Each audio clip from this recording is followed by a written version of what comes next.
There is a quiet danger in seeing what others don't. Not the danger of falling, but of rising too high, of stepping outside the dream everyone else still believes in. The danger of awareness isn't in what you see. It's in realizing you can never unsee it. Have you ever looked at life and suddenly something broke? Like a veil lifting for a second, showing you the machinery underneath? You saw people chasing meaning that evaporates as soon as they touch it. You saw smiles that hide exhaustion, ambition that hides emptiness. And for a fleeting moment you felt it. The unbearable clarity of seeing things as they really are. That's the danger. Awakening sounds beautiful, until you realize it burns everything false. Awareness doesn't begin in peace. It begins in discomfort. It starts with a small crack in the wall of your world.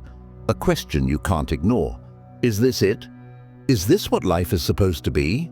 And once that crack appears, light starts to pour in, uninvited, unforgiving.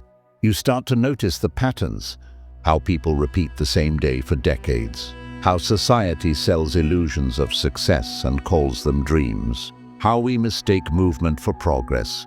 Alan Watts once said, "We seldom realize, for example, that our most private thoughts and emotions are not actually our own. For we think in terms of languages and images which we did not invent, but which were given to us by our society." You begin to see this. You start to see that even your sense of self is borrowed. Your beliefs, your ambitions, your fears, they all belong to someone else. And that realization, it's both liberating and terrifying. Because if you are not your thoughts, then who are you? At first, you want to share this discovery. You want to tell people, to show them what you've seen.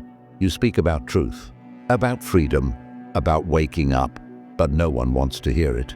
They look at you with polite confusion, some with irritation, some with fear, because truth is unsettling. It unravels too much. And the world runs on denial, on pretending that we're in control, so you learn to stay quiet. You walk through the crowd, smiling just enough to blend in, but seeing too much to belong. You notice the small tragedies, how people hurt each other out of fear, how they cling to certainty even when it suffocates them, how they chase happiness as if it's somewhere else, anywhere but here.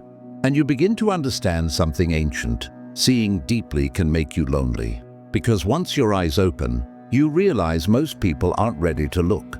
The loneliness of awareness isn't about being alone. It's about existing on a frequency others can't yet hear.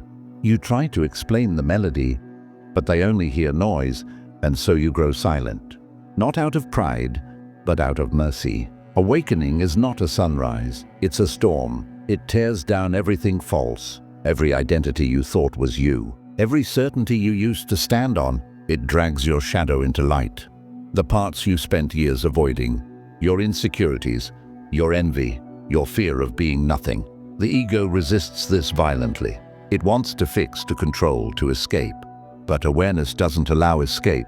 It demands surrender. Alan Watts called it the wisdom of insecurity. To live without clinging, to let the waves move without trying to stop them. And so you begin to see the danger isn't awareness itself. The danger is your attachment to what awareness destroys. Imagine a man living in a cave all his life, surrounded by shadows on the wall. One day he steps outside and sees the sun. It blinds him, it burns. He runs back inside because the darkness feels safer. That's what happens when you first awaken. The light of truth hurts. It exposes how asleep you were. But once you've seen the sun, you can't believe in shadows anymore. You can pretend, but you'll never forget the light. There's a deep irony in awakening. You think you're waking up to escape illusion, but you discover you're still inside it, just lucid now. You see the dream for what it is, a beautiful transient play of consciousness. And suddenly, you stop resisting it. Alan Watts said, "Muddy water is best cleared by leaving it alone." You start to live like that. You stop trying to fix the world. You let it dance in its chaos. You participate, but don't get trapped. And the more you let go, the lighter you feel. Awareness turns from burden to blessing. You laugh more easily. You forgive faster. You no longer need life to make sense. You just need to be present in it. You begin to understand that reality is a mirror, It reflects your state of consciousness. When you were asleep, you saw enemies. When you awaken, you see teachers. The pain that once broke you now becomes your sculptor. Every disappointment, every loss, a quiet invitation to return to the present. This is the paradox. Seeing what others don't makes you feel separate at first, but eventually it shows you that separation never existed. The middle of the journey is silence. No crowd, no validation, just you and the echo of your own awareness. You spend nights staring at the ceiling, realizing how fragile everything is, how all things end.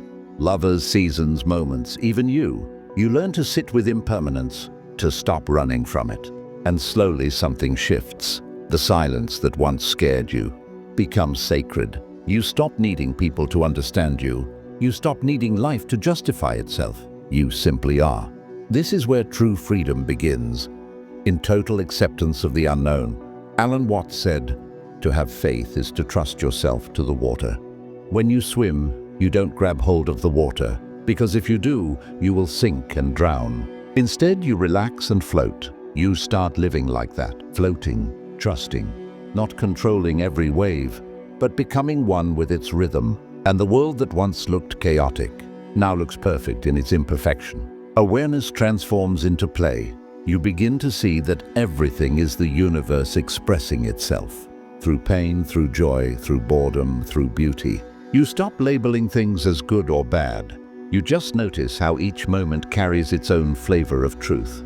The rain, the laughter, the heartbreak, the silence, all part of the same song. When you reach this point, you no longer fear seeing too much, because you've realized it was never about escaping illusion, but about seeing the sacred within it.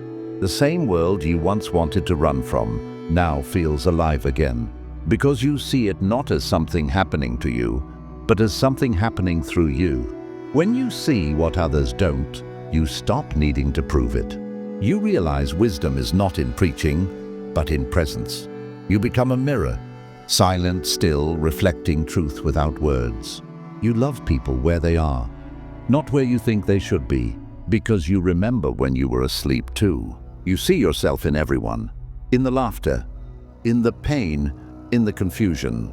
You see God playing hide and seek in every face you meet, and that changes how you move through the world. You no longer chase enlightenment, you embody it. You no longer fight darkness, you illuminate it. So if you've seen what others don't run. Let it change you. Let it humble you.